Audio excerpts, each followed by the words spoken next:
Hola. Hola X, ¿cómo estás? Sí, viste, estuvo bueno. Creo que un poco de historia no nos vendría mal. ¿Qué te parece si hablamos un poco de los Palme? Bueno, te espero, pero tenés que hablar... Sí, tenemos que charlar mucho, ¿eh? Venite con tiempo. Después nos tomamos un café. Chau.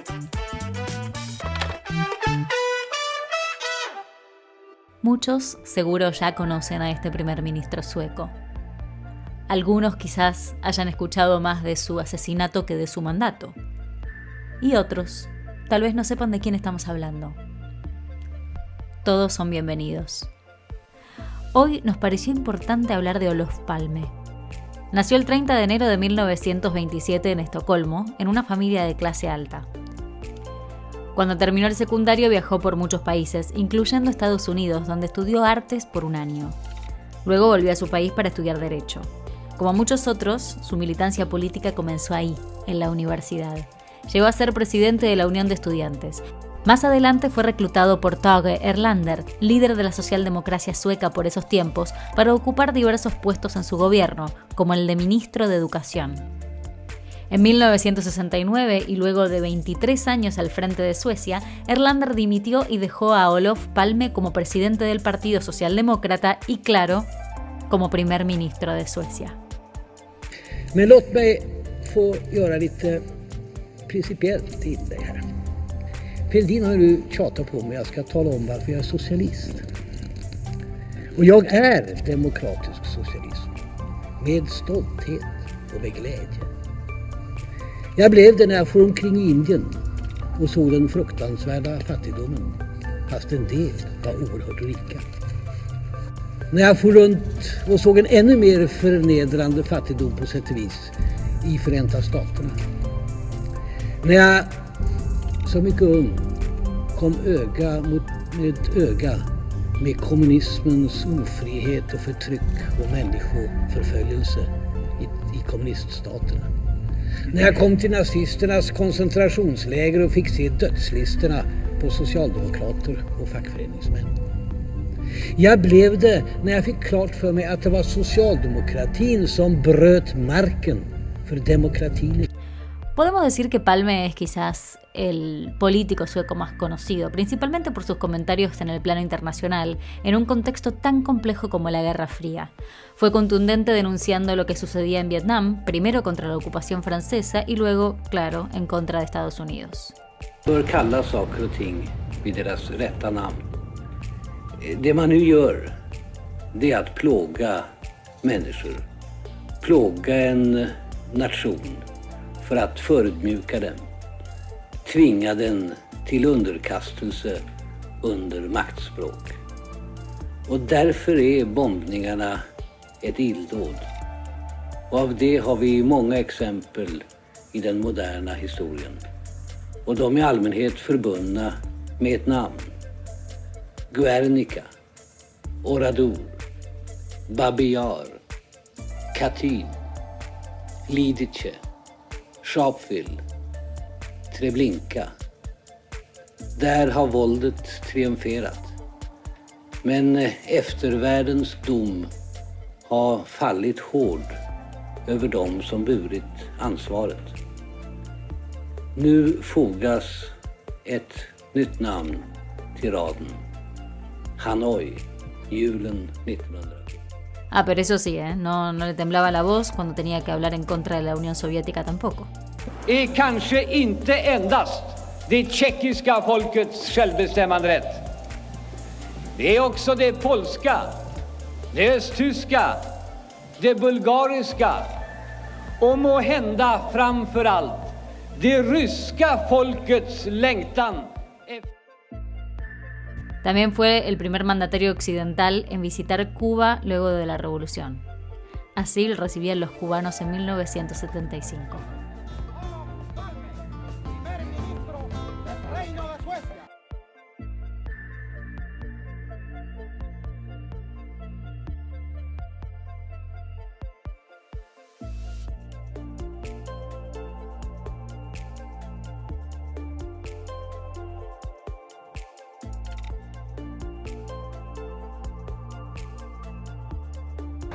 ¡Viva la amistad entre Cuba y Suecia! ¡Viva!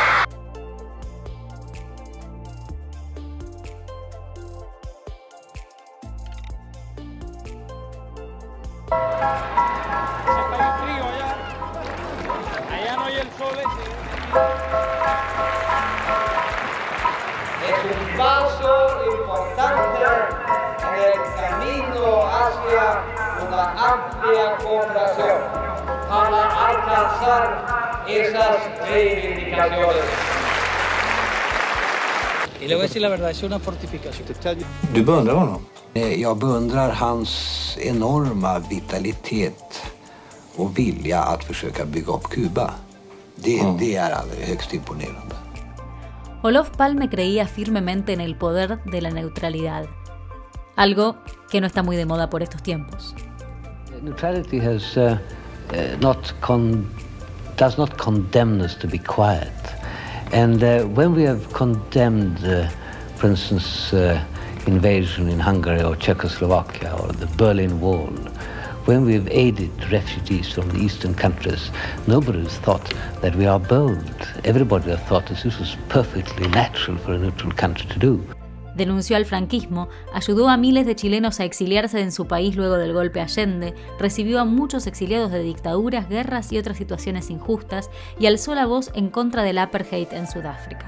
Over the years, the racist regimes have received so much support from the Western powers and Western business that now the liberation movements need support in the form of pressure against the South African regime. El 28 de febrero de 1986, durante su segundo mandato como primer ministro de Suecia, Olof Palme fue asesinado cuando salía del cine con su esposa. Le dispararon por la espalda en pleno centro de Estocolmo y aún no quedan claros ni los motivos ni los culpables. La policía cerró la investigación en el 2020 sin ser contundente respecto a lo sucedido. Sobre este hecho se han desarrollado infinita cantidad de teorías, películas, libros. Todo eso lo pueden encontrar en internet. Pero hoy, en Más 46, queremos enfocarnos en su vida. ¿Por qué una Suecia se terminó cuando Olof Palme fue asesinado? Bueno, la idea es un poco comentar acerca de esta figura que es tan importante en Suecia, pero que a la vez quizás sea desconocida para muchos. Yo te cuento a vos, X, primero, cuando yo llegué, no sabía quién era Olof Palme. No sé si eso habla de mi ignorancia o si es algo que está generalizado en este momento. La verdad que no lo sé. Mira, Olof Palme fue un gran líder nuestro. Yo creo que a lo mejor el más grande, ¿no? Que no hemos tenido muchos líderes así, conocidos internacionalmente, ¿no? Pero Palme sí que fue uno que yo creo que lo queremos más cada año, ¿no? Después de su muerte también, porque durante su época fue una figura muy polémica, ¿no?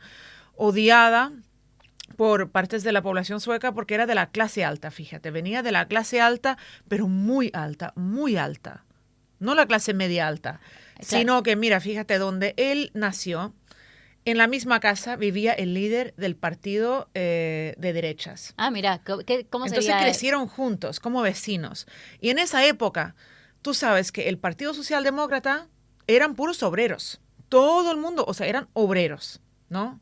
Madres y padres obreros. Los del partido de derechas eran de la clase alta, pero muy alta. Todos de la misma cuadra, ¿no? De Estocolmo. Entonces, él rompió con ese esquema, fíjate.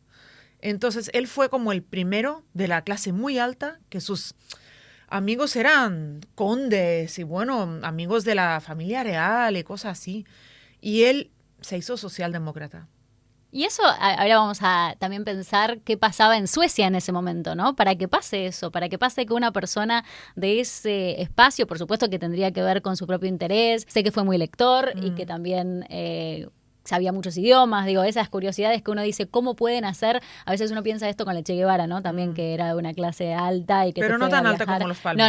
No tan alta, claro. Más la clase media, yo creo. Sí, puede ser media alta. En Argentina eso por ahí genera como, bueno, vacacionaba acá, vacacionaba allá, pero es cierto que nada que ver con esto. Pero lo que digo es cómo pasa uno que tiene esa vida a registrar esas otras existencias que no están en los ojos. Y me pregunto si eso no tiene que ver con algo que estaba transitando Suecia en ese momento también.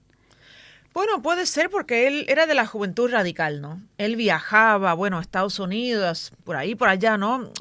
Se encontraba con, yo creo que una generación que a lo mejor era la primera generación que viajaba de esa manera, ¿no?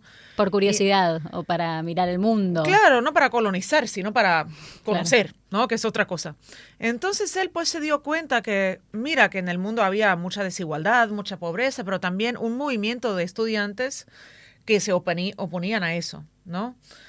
Entonces, la clase muy alta sueca nunca se lo perdonó. Como de una tradición de clase, podemos decir. Totalmente. Entonces, un odio descomunal que no tenían, digamos, con los otros socialdemócratas, que eran hijos de albañiles, o eran hasta, ellos mismos eran albañiles, ¿no? O, bueno, otros trabajos así como, yo qué sé, obrero de construcción, cosas así. Pero a Olof Palme lo odiaban, pero profundamente.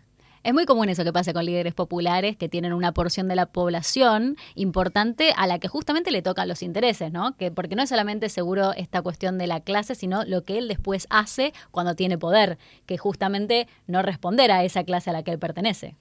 Y también era muy polémico, ¿no? ¿Cómo hablaba? Hablaba de una manera muy ácida, muy dura, ¿no? Cosa que a lo mejor no era tan común. Sí, para mi percepción no es tan ácido, pero entiendo que lo sea en Suecia porque ya estos años acá me hicieron ver la forma muy polite que se tiene acá para referirse a los temas. Entonces, ese contraste creo que hay que situarlo también en Suecia. No creo que el mundo lo vea como un líder agresivo, por ejemplo. Bueno, porque lo que tú ves son los discursos públicos, ¿no? Que siempre son un poco más generalistas, ¿no? Pero digamos, cuando estaba en debate con otro político, una vez ganó un debate y perdió el debate. ¿A la vez? Sí, ganó, o sea, perdió porque ganó. Porque estaba hablando con el líder del partido de los campesinos, el partido del centro, como se llama, ¿no? Y entonces el otro líder, como era campesino, hablaba de manera muy lenta, ¿sabes? Así como, ¿sabes? Como la imagen un poco torpe, ¿no?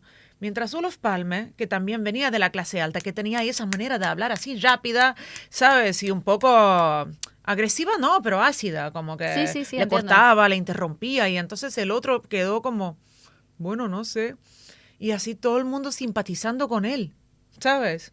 Sí. Entonces Olof Palme aprendió que a veces se puede ganar un debate y así perderlo. Claro, pero a la que no vez hay que machacar, ¿no? Al otro. Que hay que ganar, pero no pegarle en el piso, como se dice. Un poco sí. Bueno, pero me parece interesante lo que contás porque estamos tratando de descifrar este personaje que en realidad para mí también tiene que ver con Suecia como identidad de lo que hablábamos en el primer programa. ¿Qué es Suecia para la gente hoy? A pesar de que eso ya quedó viejo y no es así como la gran mayoría de las personas piensan que Suecia es como idea, Suecia, pero Olof Palme y esa idea de Suecia están muy de la mano. Y por eso es que quería en este programa traerlo como para allá, bueno, empezar desde lo más eso icónico, como decías vos, el líder más icónico que tiene este país y no solamente en el plano nacional, sino en el plano internacional, que creo que es lo más pesado de Palme a los ojos externos, ¿no? Totalmente, no, él fue como, yo creo que a lo mejor el único líder internacional que hemos tenido. Tú sabes que en todo el mundo hay calles que llevan el nombre de Olof Palme. En la capital de la India, New Delhi, hay una calle que se llama Olof Palme. En Atenas, en Grecia, hay una calle que se llama Olof Palme, ¿sabes? Y en muchas otras partes del mundo. Hay un barrio en Perú, un barrio pobre cerca de Lima, que se llama el barrio Olof Palme. Claro, y en Cuba también hay una escuela que se llama Olof Palme, y eso fue porque su gran compromiso internacional, que eso fue mucho más allá de lo que, bueno, se esperaba de él. Obviamente se esperaba, bueno, algo, ¿no? Unos discursos a lo mejor acerca de los males del comunismo y bueno, pero él fue mucho más allá, ¿no? O sea, denunciaba, claro, está el comunismo porque era socialdemócrata, no era comunista, pero también denunciaba con mucha vehemencia a los Estados Unidos y al imperialismo yanqui. Y eso fue, pero, o sea, yo creo que en un momento hasta retiraron su embajador. Sí, así es. Retiraron al embajador de Estados Unidos por lo que dijo sobre Vietnam. En un momento muy álgido, caliente en la Guerra Fría, ¿no? En un contexto, eso, muy tenso. Él dio este discurso que vimos anteriormente, donde él equipara a Vietnam y lo que pasa en Vietnam con otros grandes genocidios y atrocidades de la historia, y estuve viendo últimamente muchos videos que hablan de lo que diría Olof Palme sobre Palestina, por ejemplo, ¿no? Cómo lo hubiera agregado a esa lista que él enumera ahí, porque no se hubiera quedado callado, ¿no? En estos tiempos que corren. Bueno, tampoco era un gran amigo de Palestina, que digamos, pero seguramente hoy sí que hubiera añadido Gaza a esa lista de atrocidades, ¿no? De la historia. Porque Palme además fue en una marcha en favor de Vietnam, o sea, en contra de la guerra, ¿no? con el embajador norteamericano. Perdona, de Vietnam del Norte. Del norte, sí. Exacto. Entonces él, eso fue causa de gran polémica, ¿no? Porque se suponía que eso eran los Vietcong, los comunistas. Bueno, él iba en esa marcha, pues, de la mano con él. Eso fue muy grande porque, no, es como que hoy iría un primer ministro claro, como jefe europeo con el líder de Hamas en una marcha. Bueno, ahora entiendes la polémica, ¿no? Hay algo que tiene que ver con el jugársela, decimos, ¿no? Como de tener no esa cosa tibia que se espera de un país neutral, sino también de tomar la responsabilidad de un país que dice defender los derechos humanos en el mundo. Bueno, eso es justamente lo que puede hacer un país neutral. Es lo que no pueden hacer los países aliados, ¿no? Claro. Porque los que ya tienen su alianza militar están comprometidos con un cierto discurso, pero Suecia en esa época, como no estaba ni con el comunismo ni con el capitalismo, sino que teníamos una mezcla, ¿no? Un socialismo democrático sueco. Entonces, él tenía esa libertad de poder criticar a los dos campos. Sí, totalmente, pero también es cierto que se necesitaba una valentía particular en esos tiempos, porque a pesar de que uno es neutral, hay intereses económicos, sobre todo en juego, que en este caso la retirada del embajador de Estados Unidos da cuenta de eso, como de una suerte de castigo al país que se atreve a criticar al imperio, ¿no? Tenía eso, mira, él tenía esa larga visión, que cuando tú como líder te quieres convertir en una leyenda, ¿no? No en algo que dura 5 minutos, ¿no? Como los líderes de hoy. Por eso extrañamos tanto a la figura de Olof Palme. Lo queremos muchísimo, porque él también, ¿sabes? Nos hizo sentir como orgullosos de ser suecos. Y yo te digo, te lo juro, te lo prometo que ninguno de los líderes que tenemos hoy van a tener ninguna calle en el mundo entero. Eso te digo yo. Yo creo que el nombre de nuestro primer ministro actual, Ulf Kristersson, nadie ni siquiera sabe quién es.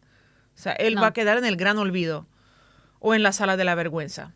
La pregunta sería, que es lo que más me interesa hacer también con Más 46, es de repensar hoy qué es lo que está pasando y por qué no estamos teniendo personas como Palme, que no es solamente en Suecia, y eso también me preocupa muchísimo, es en todo el mundo, es en Europa. Europa no tiene líderes que va a recordar nadie.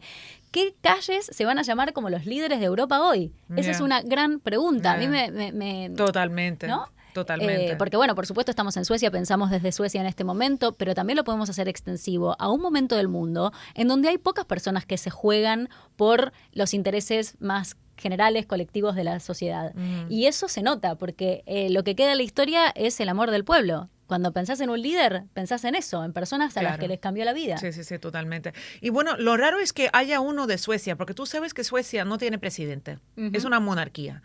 Entonces, la figura del presidente, ¿no? Los presidentes conocidos que el mundo ha visto, como Jacques Chirac o como Perón, por ejemplo, en Argentina, o como, bueno, en muchos otros países, ¿no? Hay la figura del presidente, ¿no? Porque el presidente tiene autonomía para decidir algunas cosas, mientras en un país que tiene primer ministro, la figura del primer ministro no es tan potente, porque claro, él representa a su partido. Bueno, pero ahí hay algo interesante que también me parece positivo para destacar, ya que vamos a esta dicotomía entre presidencialismo y el partido, que uno vota el partido y quien lidera el partido es quien lidera el país. Me parece que es interesante, que lo charlábamos con vos previamente, que yo pensaba, bueno, Palme en Suecia, ¿no? Internamente, políticas de Estado que ampliaron el estado de bienestar, etcétera, etcétera. Claro, no fue Palme, fue el partido. Y eso es algo que también me parece valioso en algún punto, porque si uno está dependiendo de que randommente nazcan personas brillantes. Si uno tiene organización en un partido y ciertas ideas claras, se podría pensar que por más de que no haya nombres de calles, las cosas funcionan más o menos respecto a la identidad de ese partido. El tema es que no está pasando tampoco eso. No, bueno, por ejemplo, el caso de Estados Unidos. Tú tienes Kennedy, tú tienes Donald Trump, tú tienes George Bush, tú tienes toda esa gente que ellos mismos deciden su política. Bueno, después más o menos. Bueno, eso ya se puede discutir, pero bueno, ellos te pronuncian, es su discurso, tú votas a la persona. En Suecia, tú no votas a la persona.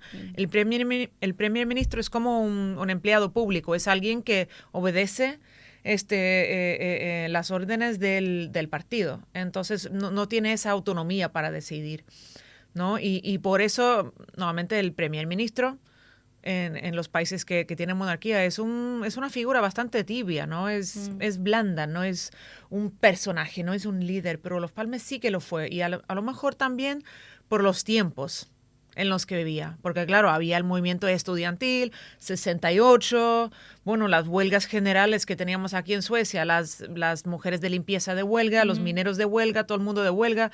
Es que fue un momento de, ¿sabes? Uno pensaba que aquí en el occidente iba a haber una revolución social.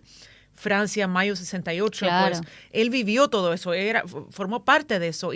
Pero sabes que hubo también una cosa que ahora tú ves a Palme y tú piensas que fue un líder súper socialista, ¿no? Como el mundo hoy lo ve así, pero en su época tenía también sus problemas con los jóvenes, porque los jóvenes eran muy radicales. Eso me interesa, porque eso también estuve leyendo, que incluso en el Parlamento el Partido Comunista tenía bancas y era una disputa que por supuesto estaban los partidos conservadores, pero había una fuerza de izquierda, más de izquierda que la socialdemocracia, que estaba presionando también y probablemente muchas conquistas se dieron por eso.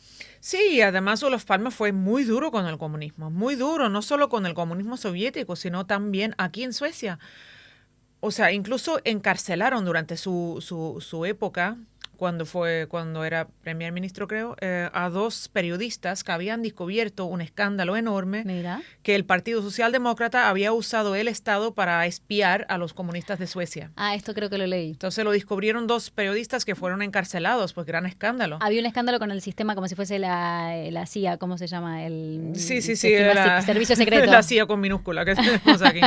Pero bueno, sí, algo así. Entonces, bueno, estaban espiando a los comunistas, ¿no? Y tratando de sacar a los comunistas de los sindicatos, de los trabajos, que no tuvieran presencia. Entonces, él fue muy criticado también por una reforma de la educación que hizo, que también los jóvenes radicales lo criticaron un montón. Por eso el movimiento feminista lo criticaban, porque se suponía que era un machista, que no escuchaba a las mujeres, y bueno, Suecia tardó mucho, según el movimiento feminista, en establecer guarderías. Ahora sí que tenemos guarderías, pero...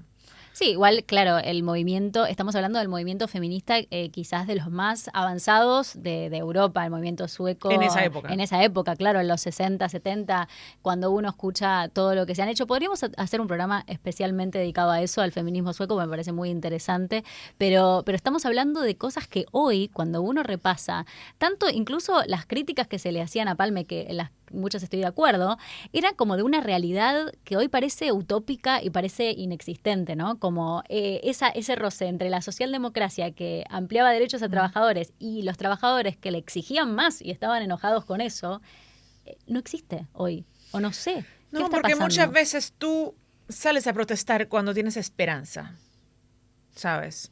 Y tienes esperanza cuando las cosas van bien, cuando la economía va bien, ¿no? Entonces, después de la Segunda Guerra Mundial, toda Europa tenía ese crecimiento enorme.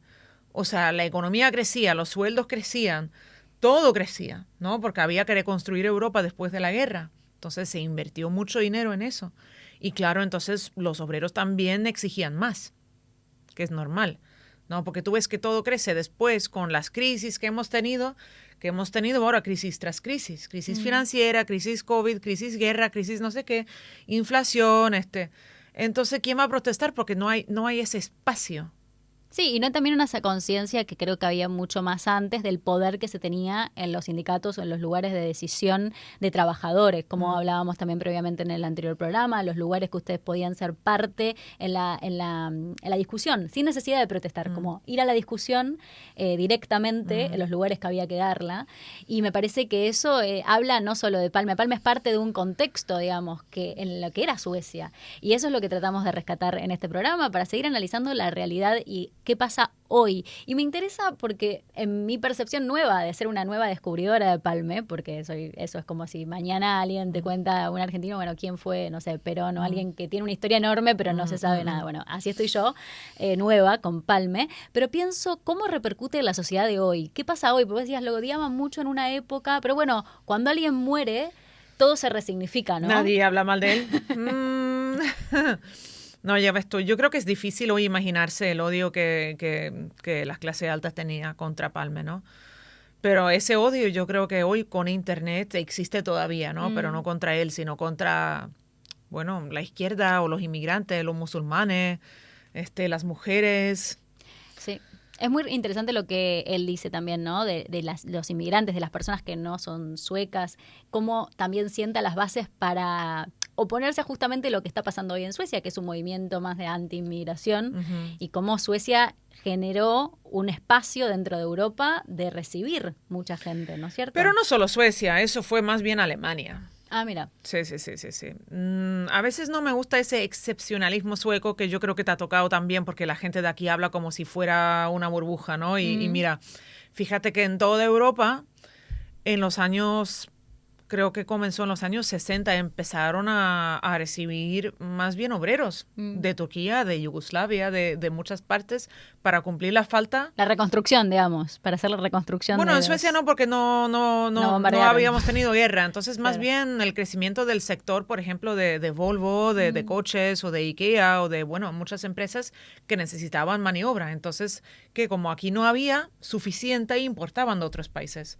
Después, claro, vinieron también los refugiados de los países latinoamericanos o bueno, los países, posteriormente los países árabes también. Pero tampoco fue como que pura generosidad. Claro. También era porque necesitaban maniobra barata.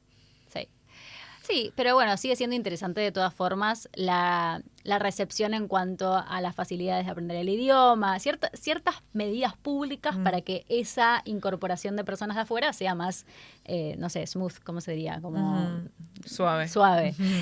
Pero me interesa hablar de un caso internacional particular que tiene relación con Palme, que es el caso de Sudáfrica, que tiene que ver con esto, ¿no? Su lucha por terminar con el apartheid y cómo eso impacta hasta hoy, probablemente, seguramente más que una calle debe tener en Sudáfrica Palme, supongo, ¿no? Supongo que sí que habrán unas calles, ¿no? Con su nombre. Y bueno, pero no solo él, ¿no? Te digo que no fue una persona, fue como un país, un tiempo, Suecia, un partido, la un unión movimiento. con Suecia, No, más bien la socialdemocracia, porque la derecha, ya ves tú, ahora tratan de limpiar su historia. Ahora dicen que siempre han estado en contra del apartheid, cosa que no. O sea, tú ves que estaban con Margaret Thatcher ahí, ¿sabes? Poniendo sanciones, diciendo que Nelson Mandela era un terrorista, que lo tenían fichado en la lista del terrorismo. Pensar que ahora también hacen lo mismo con Mandela, ¿no? Es como que ahora, para la gente que hoy es de derecha, no critica a Mandela ya, como que se la... No, ya tienen otros dirigentes, ¿no? Ya tienen los palestinos, o bueno... Claro. Para poner ahí en la lista de terroristas, ¿no? Que después se van a arrepentir y van a tratar de blanquear eso también, ¿no? Cuando sepan lo que está pasando hoy. Pero total, que Palme y su época y el Partido Socialdemócrata, los otros dirigentes también, como Pierre Jory, que otro dirigente famoso de esa época que sigue vivo hoy, que así que daban mucha ayuda al partido de Nelson Mandela. Ayuda económica, no solo de palabras. Sí. Voy a hablar después más adelante del programa sobre el final, porque hay un documental que tiene que ver con el asesinato de Palme y tiene que ver con Sudáfrica, pero lo vamos a charlar un poco más adelante. Y también compartíamos imágenes que a mí me conmueven muchísimo, porque es Olof Palme hablando en español, y a X supongo que también, por tu relación también con tantos viajes a Cuba, que es esta visita. La primera visita creo que es de un mandatario de un país western, digamos, a Fidel Castro en ese modo. Como del mundo capitalista. Exacto. O sea, sí, como de Europa Occidental o Estados Unidos, sí que fue como la primera visita. Mira, Palme estuvo muy comprometido con las luchas anticoloniales y antiimperialistas del tercer mundo. Entonces, lo curioso es que criticaba mucho a la Unión Soviética, pero tenía otra mirada hacia los países comunistas del sur. Porque él veía que no era solo una cuestión de comunismo-capitalismo, sino también de una lucha de liberación, ¿no? O sea, liberación en África del colonialismo y de América Latina del imperialismo, y que esos países tenían que elegir su camino y había que respetar su independencia, su soberanía, ¿no? Mientras que otros dirigentes a lo mejor tenían esa actitud colonial que todavía hay, ¿no? De que yo voy y te digo cómo van a ir las cosas. Y si no, no te doy dinero, no te ayudo, no tengo relaciones. porque yo aquí mando, ¿no? Y eso lo llaman democracia, ¿no? Aquí hay que haber libertad de expresión y si no, cállate, ¿no? O sea, tienen como esa mirada, pero él no tenía esa mirada, ¿no? Tenía una mirada más, bueno, como que de solidaridad, ¿no? Sí. Y también Cuba es un caso muy especial, que cualquier persona con la ideología de Palme o de la socialdemocracia, todas las personas que fueron, porque no fue solo, fue con toda una comitiva, deben haber visto y se deben haber encontrado con un país en desarrollo hacia ciertos valores compartidos, ¿no? Como que las cosas que se estaban haciendo en Cuba seguramente serían lo que a Olof Palme le harían simpatizar, que le generaría simpatía. Mira, Suecia, ¿no? tiene mucho en común con Cuba, mucho en común, ¿no? No solamente el sistema escolar, sino también la salud, la lucha contra el VIH. Hemos tenido mucha cooperación. Han venido muchos suecos a Cuba a también trabajar ahí. Por ejemplo, tengo una amiga, Eva Björklund, que fue como arquitecta y construyó las sillas que yo creo que hoy todavía se usan en las escuelas de Cuba. Ay, mirá. Sí, entonces había mucha cooperación, ¿no? Mutua, ¿no? Y se intercambiaba también, y se sigue intercambiando, pero no a gran escala, ¿no? Perspectivas y proyectos, ¿no? Las guarderías, las escuelas, los hospitales, atención pública. Pues hay muchas cosas, ¿no? Que tú vas a Cuba y ves lo que era Suecia antes. Sí. Sí, cómo lo recibieron ahí con las banderitas de Suecia diciendo son nuestros amigos, ¿no? Sí. La relación tiene que ver con eso. Y me pregunto también hoy en lo que está pasando, las relaciones internacionales de Suecia con el mundo son muchísimas, pero me pregunto si también siguen siendo, sé que en muchos casos sí, de mucha solidaridad, no solamente en las cuestiones económicas y de relaciones empresariales, sino si también siguen teniendo estos programas en diferentes partes del tercer mundo de solidaridad, de colaboración. Bueno, ha cambiado mucho porque, bueno, nuestra agencia de apoyo internacional, que antes, claro, o sea, el apoyo internacional era más dirigido a países que salían de la colonización o del imperialismo y trataban de ponerse de pie y entonces una ayuda para construir o para, no sé, la educación o construir, bueno, infraestructura, cosas así. Hoy en día está como medio corrupto, diría yo, porque el apoyo va, o sea, a empresas suecas, o sea, a países que, por ejemplo, una formación para Etiopía, porque ahí los obreros van a trabajar en IKEA. ¿Sabes lo que quiero decir? Claro. Te pongo un ejemplo, ¿no? Cosas así, que el dinero termina aquí al final en los bolsillos de las empresas suecas. O sea, no, el apoyo no es tan limpio como en aquella época, salvo algunas excepciones, ¿no? Pero yo creo, por ejemplo, cuando yo voy a Cuba, lo que reconozco mucho es esa mirada de que aquí tenemos un país y hay que cuidarlo, ¿no? Por ejemplo, el famoso panfleto, que ahora todo el mundo ha sabido que aquí en Suecia hay un panfleto que... El panfleto de si la crisis o la guerra llega, nos llegó a todos en las casas y fue noticia en todo el mundo. Ya, claro, porque, y bueno, para mí no es nada nuevo porque eso pasa cada 10 o cada 20 años que te manden un panfleto como tipo, ok, si pasa esto, ¿qué vas a hacer tú? Claro, porque eso... hay un país y tú tienes que saber cómo vas a reaccionar si pasa eso. Eso me preguntabas vos, ¿cómo saben en tu país qué hacer en caso de una inundación, de una situación de crisis? Y yo me acordaba que cuando estuve en Cuba hubo un temblor y que todos sabían, todos los ciudadanos sabían qué es lo que había que hacer en caso de que haya un posible terremoto. Y claro, esto en Suecia están preparados también para cosas así. Yo, por ejemplo, cuando empezaron a practicar aquí los jóvenes sexo anal, entonces, ¿y tu mirada? ¿Cómo llegamos de esta conversación al sexo anal? Bueno, todo puede pasar en más 46. Bueno, entonces Suecia se dio cuenta y se practica esto, pero no hay información, hay que mandar información a la gente. Entonces empezaron a distribuir panfletos. Ahí está. Con dinero de los impuestos, cómo se practica sexo anal de manera segura. O sea, tú sabes, para mí es un poco exagerado, ¿no? Porque igual como que... Instrucciones para todo. Ya, son como cosas que a lo mejor el gobierno no se tiene que meter. Pero bueno, eso de que hay que usar un condón y tal, y hay que hacer esto, ¿no? Y eso lo reconozco muchísimo en Cuba, porque también hay como esa mirada de que tenemos que informar a la gente, ¿no? Hay una responsabilidad, un sentido de responsabilidad. Exacto. Y también un sentido de que todos tenemos que tener el mismo nivel de información. Como esos programas que siempre habían, como cuando yo era niña y veía la tele, como que entre dos programas habían siempre como 5 minutos. Y en esos 5 minutos era como información, ¿no? Tú como ciudadano no deberías de tirar basura en la calle. Tú como ciudadano no deberías de poner fuego en el bosque entre el mes de mayo y no sé qué, ¿sabes? Entonces como que te daban información, ¿no? Información importante. Bueno, también tiene que ver con ser parte de una sociedad. En alguna entrevista que leí, estuve leyendo mucho de Palme, le preguntaban qué pensaba sobre el incremento del Estado y del el PBI, sería como el Producto Bruto Interno de Suecia, en empresas públicas, que había más empresas públicas que privadas en un momento, ya no. Y Palme dijo algo que tiene que ver con esto, que tiene que ver con, bueno, un país con más Estado es un país más civilizado. La civilización, que tiene que ver con esto, por ejemplo, tener como una organización respecto a cosas que suceden, ya sea tu vida privada, el sexo anal, o ya sea ir a poner un fuego a un bosque. No puedo hacer lo que quiera porque no vivo solo, vivo en comunidad, y esa comunidad civilizada, y no así como a la de, bueno, cada cual hace lo que quiere como puede, qué sé yo, que no significa falta de libertad, porque eso también es muy común últimamente confundir eso, que una cuestión de decir, bueno, nos tenemos que organizar, ¿no? Mínimas cuestiones organizativas como para convivir en paz, no significa no tener libertad.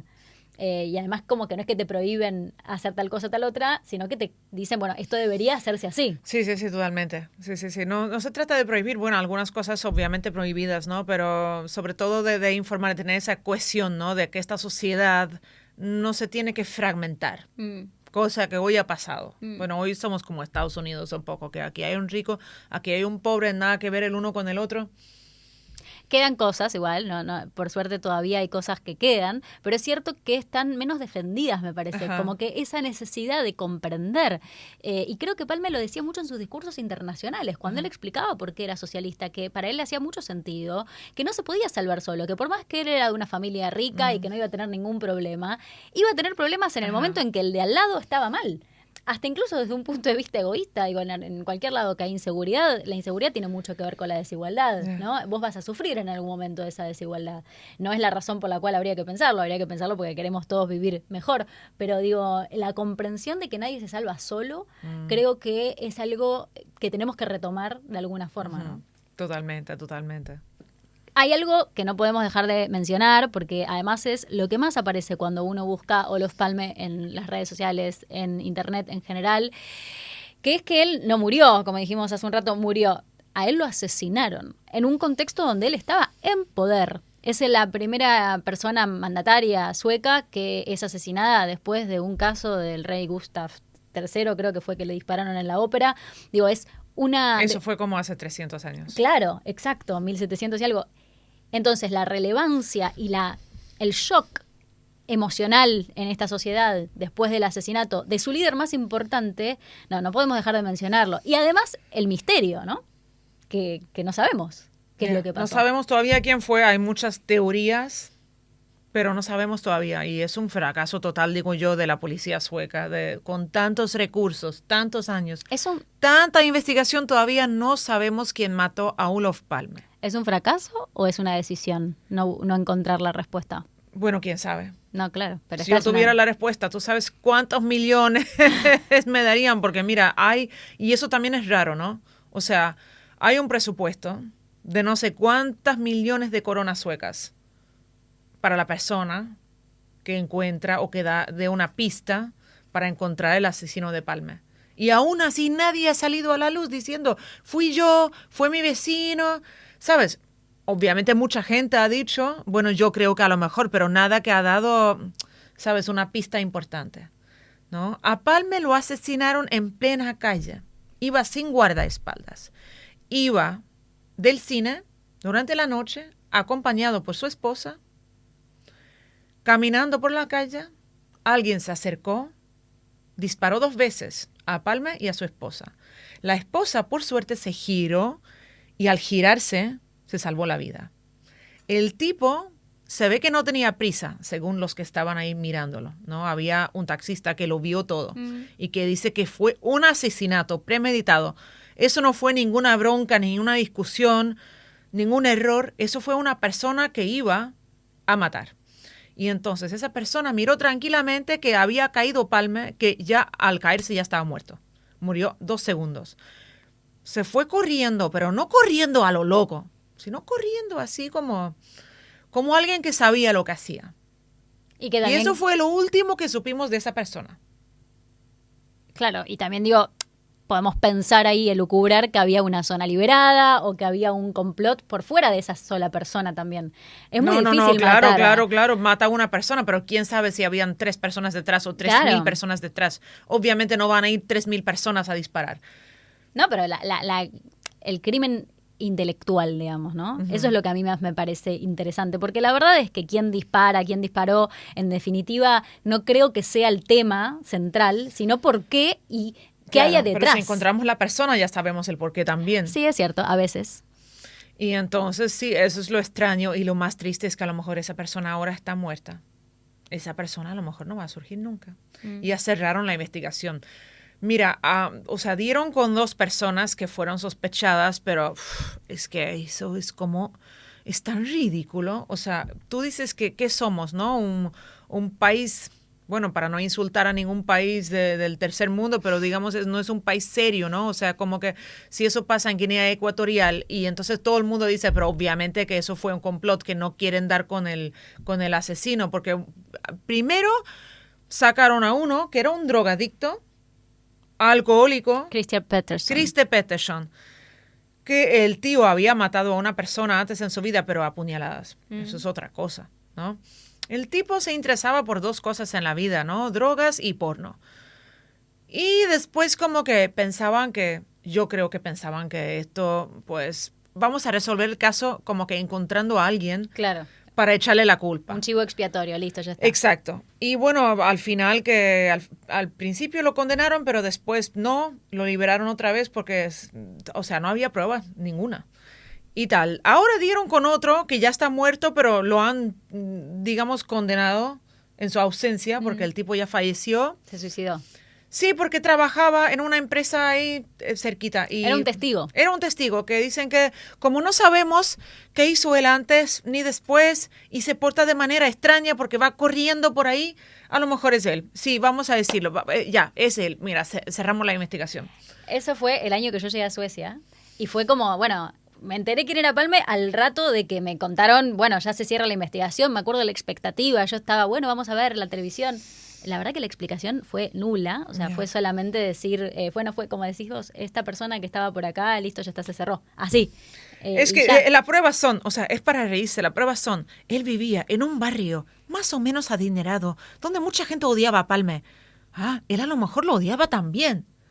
Ah, Sí, acá claro, muchos no tenía moderatos, ¿no? armas, Ahí, nunca se la había visto con un arma, pero si lo hizo, a lo mejor, claro, tendría que haber tenido un arma, así que seguramente sí que lo tenía.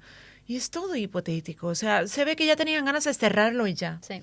Muchos estaban quejando del presupuesto que se estaba gastando también en la investigación, como que había una cosa ahí de decir, bueno, listo, basta, ya está, año 2000. Bueno, entre la población digo que no, ¿eh? Eso fue a lo mejor entre los políticos, porque algunos políticos, sobre todo de la derecha, o sea, como que después de cerrar la investigación, como que ya no vamos a hablar más del tema, ¿ok? Ya cerramos el asunto. Pero fíjate vos qué interesante que un año después de esto, o pocos años después de esto, sale la serie de Netflix. La serie de Netflix toma esta resolución policial como lo que es, como la verdad. Y en el tiempo, yo no la vi, pero vi un capítulo, y digo, esto es ponerle la estampa y el sobre de cómo quieren que la historia vea esto. Ya, exacto. Porque la ficción es lo que termina en algún punto de confirmar la realidad. De hecho, hablaba con mi suegro y me decía, sí, se ve que lo mató ese tipo. Ya Se está. ve que, ¡ay, Dios ¿Entendés? mío! ¿Pero por qué? Porque hay una cuestión que es muy difícil de... La ficción, fíjate las ficciones de la Segunda Guerra Mundial. Te hace creer, porque claro, lo has visto. Exacto. Y fíjate vos la rapidez. Ya. 2, y es una historia muy jugosa, muy interesante, para cualquiera nos interesa, es como el asesinato de Kennedy, no sé, son cosas que son interesantes, pero por eso tenía ganas de hablar un poco de esto, pero más que nada de hablar de Olof Palme, de lo que él fue, lo que él representó, cómo te hacía sentir orgullosa a vos y a todos los suecos, que hablaba de una época de Suecia, pero que yo tengo esta esperanza de que, como dijo Palme en algún momento citando a Joe Hill, que hay que organizarse, no hay que seguir llorando, hay que organizarse y ver cómo se puede tomar ese legado, ¿no? ¿Vos crees que es posible eso? Mira, yo me acuerdo el día que lo asesinaron, porque yo tenía 6 años. Entonces yo me acuerdo, mi padre, porque yo estaba en la casa de mi padre, se despertó él y así, oye, pensé que era un sueño, soñé que mataron al Palme, pero se ve que es verdad. Y bueno, estábamos todo el día encerrados en la casa. La gente venía y todo el mundo hablaba de eso. ¿Cómo puede ser? Yo me acuerdo que me quedé tan conmocionada que escribí una carta a su esposa y me contestó. Me contestó y me escribió una carta porque yo le escribí un poema. Decía, ¿cómo puede ser que estés muerto? Me gustaría abrazarte. No puedo creer que ya no estés. Ay, ¿me vas a hacer? ¿En serio? Sí, te voy a dar una medalla. Puse. Y entonces me escribió a mí, su esposa. Yo que tenía 6 años, no era nadie, ¿no? Entonces me escribió y me dijo, gracias por tu poema, qué lindo. Y lo más fuerte es que el sello en el sobre tenía la cara de Olof Palme. Entonces, como que, ¿cómo puede ser que la esposa me esté escribiendo una carta y pone el sello y el sello es de él? O sea, muy triste, ¿no? Todo muy triste. Y además Suecia, después de la muerte de él, no sé si por casualidad o por consecuencia, esa Suecia se murió. Esa Suecia ya no existe. No hemos tenido desde aquel entonces un líder que nos inspirara, ¿sabes? Un líder, ¿sabes? Polémico o no, pero que nos diera algo de esperanza.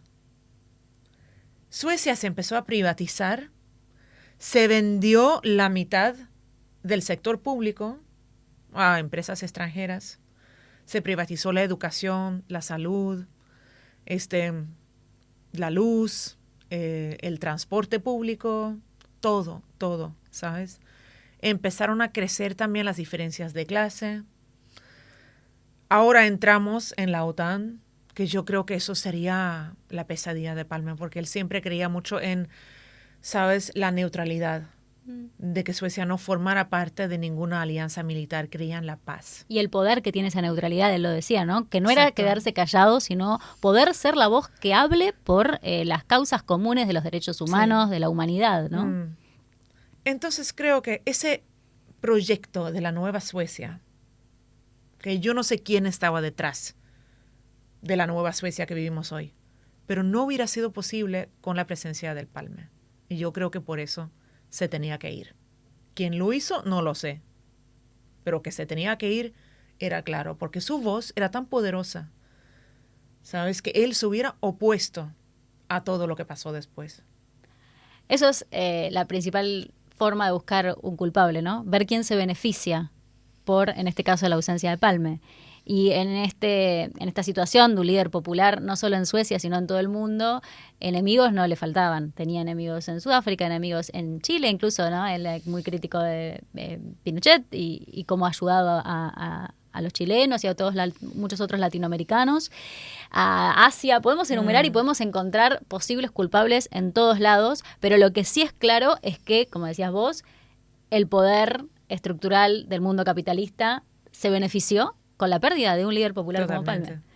Pero bueno, muchas gracias. Gracias a Epis. ti, Martina. Yo me pongo a llorar por tan conmocionada que estoy. Te juro que no tenía este dato de la carta. La necesito que me la muestres. ¿Me la puedes mostrar o no Yo está? creo que se perdió ya. Ay, Es no. que fue en el 86, hace mucho tiempo, ya me he mudado tantas veces. No sé, estaría por ahí a lo mejor en el sótano, en algún cajón. Bueno, pero existió esa carta y lo más importante para mí que queremos hacer con este Más 46 es tratar de transmitir esto, ¿no? De transmitir esa Suecia que fue y yo sé que suena un poco utópico y un poco tonto, pero la Suecia que puede ser o el mundo que puede ser, ¿podemos creer en eso? ¿O te parece muy real creer que puede haber otro Palme, que puede haber una revancha a toda esta situación? No hay muchos Palmes hoy en el mundo, hay muchos en varios países del mundo. En otras latitudes. Hay otros, claro, hay otros Palmes naciendo, muriendo, combatiendo. Bueno, por más Palmes entonces y por más 46 nos reencontramos la próxima. Gracias.